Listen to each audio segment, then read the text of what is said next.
Bonjour à tous et bienvenue dans cette nouvelle vidéo. Donc aujourd'hui, résumé du deuxième match de l'E-Open de France.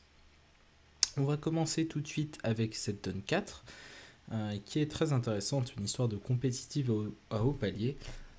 On ouvre d'un carreau en ouest avec cette main. En or, on intervient par deux carreaux qui montrent les deux majeurs 5e avec un maximum de 6-7 perdantes selon les conventions et le style des joueurs. On passe en Est parce qu'on n'a rien.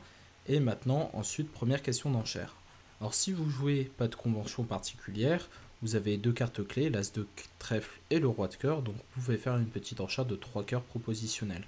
Si vous jouez des trucs un peu plus techniques, vous pouvez différencier l'enchère de 3 cœurs qui montrera ici 4 cartes, avec une enchère de 200 atouts suite 3 cœurs, ou de 3 trèfles suite 3 cœurs, n'importe quoi, qui montrerait plutôt une main limite avec 3 cartes à cœur. Si vous faites l'enchère simple de 3 cœurs, vous posez une question assez embêtante en ouest qui a des difficultés pour exprimer son jeu. Ce qu'il aimerait bien faire, c'est pouvoir dire qu'il a 6 carreaux 4 trèfles, mais malheureusement l'enchère de 4 trèfles, elle ne délivre pas vraiment ça comme information, juste qu'il est bicolore et il pourrait très bien avoir 5 carreaux et 5 trèfles. Cependant, on est bien obligé de faire quelque chose, il me semble, parce que si le partenaire a, disons, l'As de trèfle 6e et le singleton à carreau, bon, c'est un peu utopique, mais ça peut arriver, et même avec 5 cartes à trèfle, ça pourrait suffire, on pourrait gagner une manche. Alors, j'apprécie cette enchère de 4 trèfles. Alors, dans l'idéal, ce qui serait sympa, c'est d'avoir l'enchère de 300 atouts qui montrerait 6 carreaux et 4 trèfles, mais je pense que 300 atouts ici montrerait 18-19 réguliers, parce que on est un peu embêté avec 18-19 réguliers, et je crois qu'on est bien obligé de dire 300 atouts. Donc, enchère de 4 trèfles. En or, maintenant, on a 3 perdantes à cœur, 2 perdantes à carreau. On a une main quand même plutôt sympathique avec en plus une chicane trèfle. Si le partenaire a promis 4 atouts, ça vient vraiment bien de dire 4 cœurs. Sinon, c'est quand même un peu plus tendu. Mais bon, on a quand même assez peu de perdantes et on peut miser sur un mort inversé de temps en temps. Bon, ça paraît raisonnable de dire 4 cœurs.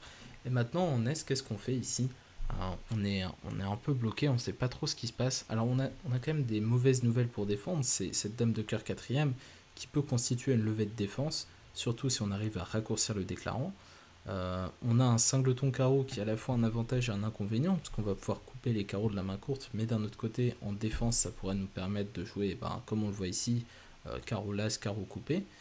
Et finalement, on n'a que 4 cartes à trèfle, donc je pense qu'il est plus avisé de passer ici.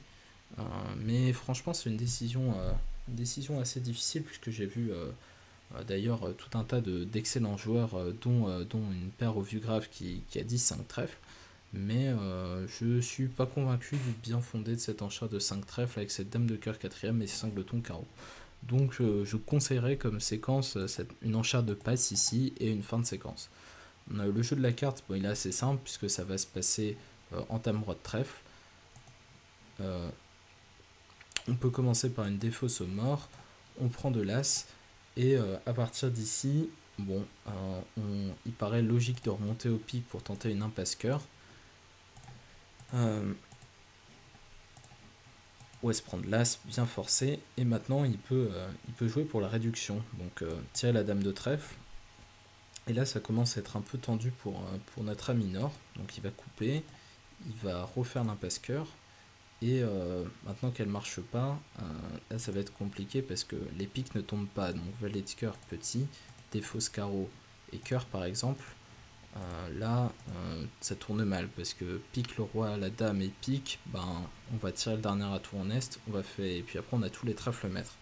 Donc il me semble qu'il n'est pas possible de gagner raisonnablement ce contrat. Et bravo à tous les joueurs en S-Ouest qui ont réussi à laisser jouer le contrat de 4 cœurs. Ça n'avait absolument rien d'évident, c'était même plutôt difficile. Donc félicitations à vous. Alors cette donne 8, elle n'est pas particulièrement intéressante, mais j'ai vraiment beaucoup apprécié ce que j'ai vu au vu graph. Donc j'aimerais quand même en parler. Ouverture en 3ème position d'Est d'un trèfle avec 13 points d'honneur et 5 trèfles. Ensuite, on a trop de jeux pour intervenir à un pic, puisqu'on a 18 points d'honneur et que l'intervention à un pic est limitée à 17. Donc on choisit plutôt une enchère de contre. Alors en Est, on n'a pas une enchère, évidente. On peut nommer les cœurs ou on peut préférer passer avec 6 points d'honneur. Ça dépend du style. Disons que dans le standard qui est un peu passé de mode, c'est de dire qu'on parle uniquement quand on a 8 points, quand on a seulement 4 cartes dans la majeure. Mais la tendance moderne, c'est de laisser place à plus d'agressivité et de parler sur le compte quasiment de la même manière qu'on répond à l'ouverture. Bon, si vous choisissez l'enchère d'un cœur comme aux deux tables au vu graphe, la séquence se finit ainsi. Passe-passe, puisque le partenaire a passé d'entrée, cette enchère d'un cœur devient non forcing. Et deux piques en sud. Il y a aussi une réponse d'un sans atout, je crois, mais de toute façon, ça revient à peu près à la même chose. On arrive à ce contrat de deux piques. Et maintenant, analysons la séquence du point de vue d'ouest. Il sait que son partenaire a à peu près l'ouverture, puisqu'il est ouvert d'un mineur. En troisième position, normalement, ça promet l'ouverture. Lui, il a un petit complément, donc il sait qu'à eux deux, grosso modo, ils ont 20 points, et que Sud a au moins 18 avec 6 cartes à pique. Donc il a fait quelque chose de très malin. Xavier Dupuis, donc dans cette position en ouest, il a entamé la dame de pique.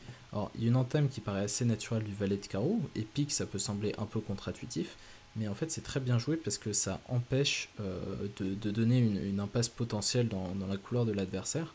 Et là, cette donne illustre très bien parce que le déclarant, maintenant, il prend la main, il va être obligé de manier les carreaux de sa main. Et donc, il va chuter d'une levée à deux piques, alors que sur une entame carreau, il aurait gagné, comme ça s'est fait de l'autre côté. Donc, grande félicitations à Xavier Dupuis pour son analyse de la séquence et son entame résultante. Alors, cette donne 11, j'en parle également pour ce qui s'est passé au vu grave, parce que c'était vraiment très bien enchéri. Ouverture d'un pic en troisième position en or. On répond un sans atout en sud. Alors pourquoi pas deux piques, parce qu'on a une main trop faible pour ça. On attend un peu plus de la main du partenaire quand il dit deux piques. Et quand on a un fit avec la zone du dessous, on va gérer cette main comme une préférentielle. C'est-à-dire que si le partenaire rebide à deux trèfles de carreau ou de cœur, on va dire deux piques, comme si on avait deux cartes pour un peu dévaluer la main. Donc voilà l'explication de cette enchère d'un sans atout. Maintenant en or, alors ce qui s'est passé au vu grave, c'est l'enchère de 3 carreaux qui montrait 5 piques et 5 carreaux 15-17 par Jérémy Tignel et Jean-Luc Arroy. Mais la séquence classique elle marche aussi, 2 carreaux passent de pique. Maintenant on redit 3 carreaux, donc ça montre une main entre 15 et 17 points avec 5 piques et 5 carreaux, donc ça colle parfaitement. Et maintenant en or, il faut un peu visualiser la main du partenaire et voir qu'il ne faut pas grand chose finalement pour gagner ce contrat de 4 piques, parce qu'on a des très bonnes cartes, le roi de carreau et le valet de pique. Et au final on voit que la manche elle est vraiment sympathique, alors que le partenaire est plutôt minimum de son enchère de 3 carreaux, il a que 15 points, mais la manche vient très bien alors qu'on a que 20 points, un fit 8ème, juste parce que on a les meilleures cartes. Et comme le disait Christophe Fourcel lors du live, l'important, c'est pas les points, c'est la qualité des couleurs dans lesquelles vous jouez quand vous avez de la distribution. Donc, fin de la séquence, 3 carreaux, passe 4 piques, et le contrat gagne, même si les piques sont 4-1, on a une bonne nouvelle, c'est les carreaux 3-3. Et donc quand on coupe le carreau de la main courte, on peut se permettre plus tard de perdre un pic. Donc bravo à Jérémy Tignel et Jean-Luc Arroy pour leur séquence. Et pour finir, changement de t-shirt, dernière donne, une donne de Chelem sur cette dernière donne qui a fait de l'écart, je l'ai vu sur le Butler, il y en a qui ont joué le Chelem, d'autres pas. Alors comment arriver à ce Chelem? Déjà, il y a une première question, c'est est-ce qu'il faut ouvrir de 200 atouts la main de Nord? Alors, la principale raison qui pourrait nous pousser à ouvrir de 200 atouts, c'est la simplicité. Alors certes, on a un singleton, mais c'est un singleton du roi sec, et pour les séquences de manches, on va avoir une expression assez facile de la main, et ça ne devrait pas poser de problème. Là où le bas peut un peu blesser, c'est en cas d'espoir de Chelem. Là, vous allez avoir beaucoup de mal à exprimer votre jeu, votre partenaire ne va jamais se rendre compte que vous avez un singleton et potentiellement des coupes. Mais d'un autre côté, c'est un roi sec, et un roi sec, c'est pas si terrible pour faire des coupes du côté court. Et si vous ouvrez d'un carreau, d'ailleurs, mon partenaire Roby d'un cœur, qu'est-ce que vous faites maintenant? Un splinter et 4 trèfles, un phobie colorasso, bon, ça n'a pas l'air terrible tout ça. Donc franchement, moi j'ai de l'attirance pour cette ouverture de 200 atouts, mais voilà, il y a d'autres joueurs qui vont préférer une ouverture d'un carreau. Alors, on va regarder la séquence après l'ouverture de 200 atouts. Le partenaire fait un Steman et vous répondez 300 atouts, les deux majeurs, quatrième. Alors à ce stade, il y a une manière assez standard de continuer, c'est de jouer 4 trèfles sous Texas à cœur et 4 carreaux sous Texas à pique. Vous produisez ces enchères de 4 trèfles et 4 carreaux quand vous voulez soit jouer la manche à 100%, soit jouer le chelem à 100%, ou en tout cas poser le blackwood à 100%. Si vous êtes un peu entre les deux, ce qui à mon avis est le cas de cette main, vous avez 11 points, donc si le partenaire a une main sympathique, s'il a 5 piques, vous avez de bonnes chances de faire le chelem. S'il a un peu une poubelle avec plutôt des dames et des valets, là ça va être plus délicat, et notamment la qualité des atouts peut être un facteur déterminant. Donc je pense que ici la bonne enchère c'est 4 piques qui montre un petit espoir de chelem, et le partenaire doit reparler que s'il a une main agréable. Donc sur l'enchère de 4 piques par contre, pardon, pas ça, 4 piques, il me semble qu'il n'y a rien d'évident avec la main de Nord. Est-ce qu'il faut reparler ou pas? Le bon point c'est Roi Dame d'atout, mais à côté on a un seul As, on a toujours ce Roi sec qui est pas si terrible. Je pense qu'au fond on préférait avoir As Roi de carreau 3ème et le Roi de trèfle second. J'en suis pas si sûr, c'est un peu limite comme main, vous êtes à mon avis vraiment au milieu du pass et de l'enchère de 400 atouts. Bon, bravo à ceux qui ont reparlé, je dirais, et puis pour les autres, vous pouvez dire que c'est pas de chance, franchement je le comprendrais, ça a rien d'évident d'appeler le chelem sur cette main. Pour finir, on va faire un petit tour comme d'habitude sur les résultats. Donc en poule 1, c'est l'équipe ES qui profite de l'affrontement serré entre les deux premiers à l'indice, on dirait le Sud et Fenouil, pour s'emparer de la première place du classement.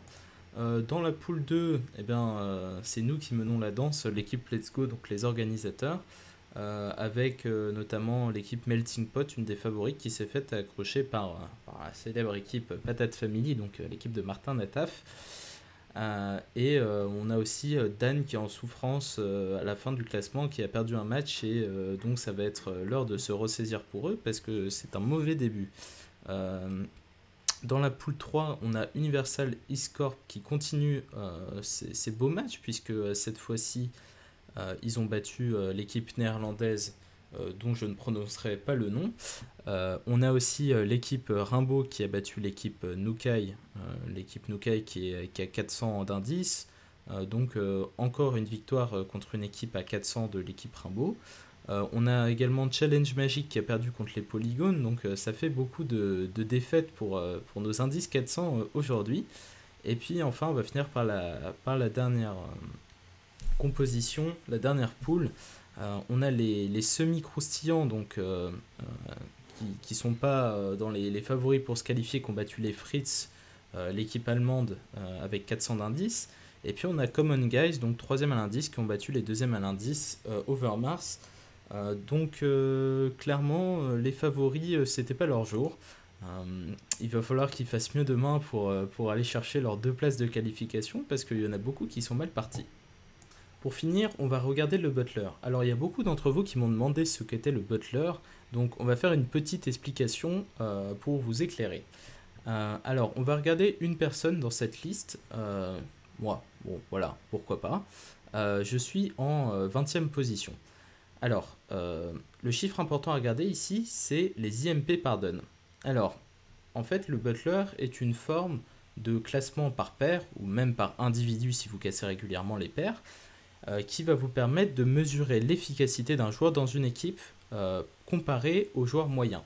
Donc le joueur moyen, il a 0 IMP par donne au butler, et moi j'ai 1,3. Ça veut dire qu'en moyenne, à chaque donne, je marque 1,3 IMP.